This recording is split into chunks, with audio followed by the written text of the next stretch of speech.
Baik, Assalamualaikum warahmatullahi wabarakatuh.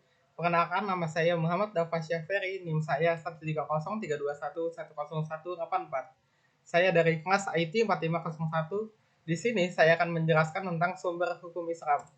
Dalam sumber hukum Islam terdapat 3 poin penting. Yang pertama ada Al-Quran, yang kedua ada Al-Hadis, yang ketiga ada Ijtihad.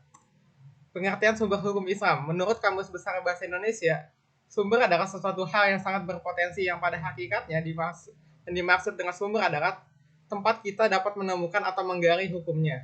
Sumber hukum Islam disebut juga dengan dalil hukum Islam, pokok hukum Islam, ataupun dasar hukum Islam.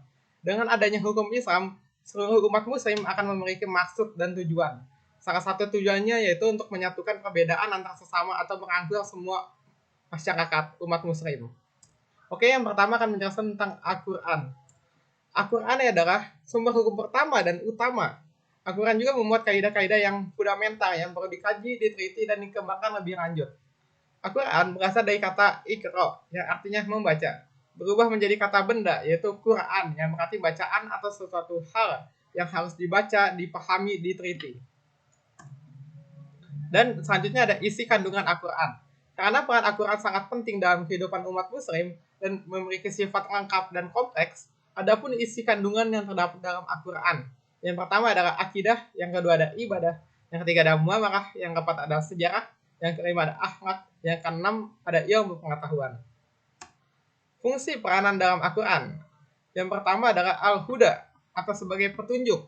Al-Quran dijadikan sebagai petunjuk bagi semua masyarakat muslim yang bertakwa dan juga beriman. Yang kedua, al-furqan, artinya pemisah. Al-Quran juga berperan sebagai pemisah antara mana yang hak, mana yang batil. Al-Quran juga bisa dijadikan sebagai jalan, sebagai kita menemukan hal yang benar maupun hal yang buruk. Jadi kita tidak akan terjerumus dalam hal yang negatif. Oke, yang ketiga ada asyifa, yang artinya obat.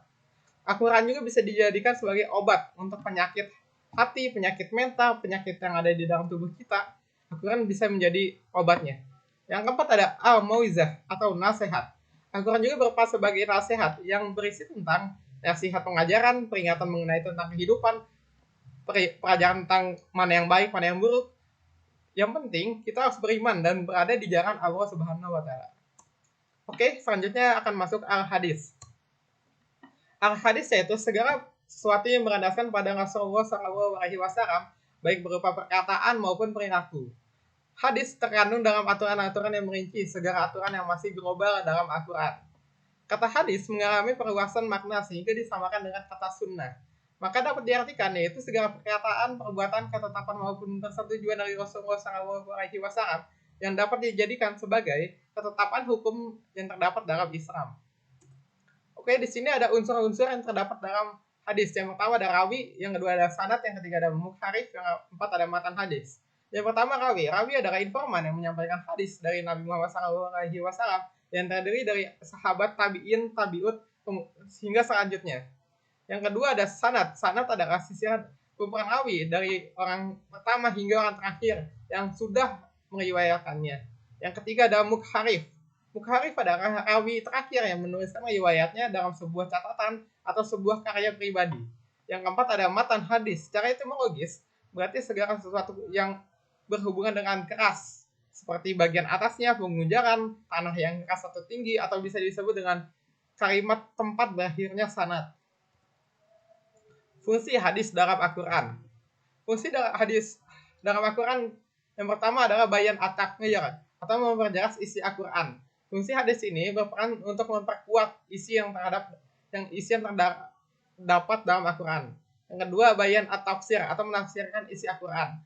Fungsi hadis ini sebagai tafsiran atau rincian terhadap isi Al-Quran yang bersifat umum, serta memberikan batasan-batasan pada ayat yang masih bersifat mutlak.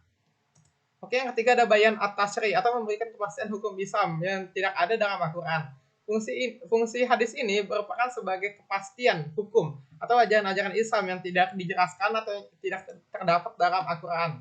Yang keempat ada bayan an-nas atau menggantikan ketentuan yang terdahulu. Fungsi hadis ini berperan sebagai ketentuan yang telah dapat kita temukan kemudian dapat menghapus ketentuan itu yang terdahulunya atau yang sebelum-sebelumnya. Oke, selanjutnya masuk dengan ijtihad.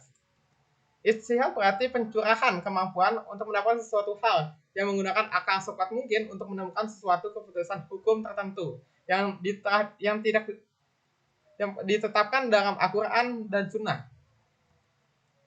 Metode-metode ijtihad. Yang pertama adalah ijma. Ijma tercipta berdasarkan kesepakatan para ulama mujtahid.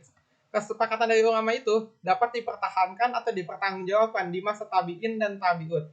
Yang kedua ada kias. Kias itu menjelaskan sesuatu yang tidak ada dalil nasnya dalam Al-Quran ataupun hadis dengan cara membandingkan suatu hal yang serupa atau yang sama dengan suatu yang hendak ingin diketahui hukumnya tersebut. Baik, itu saja dari saya. Bila ada kesalahan kata, mohon maaf. Wassalamualaikum warahmatullahi wabarakatuh.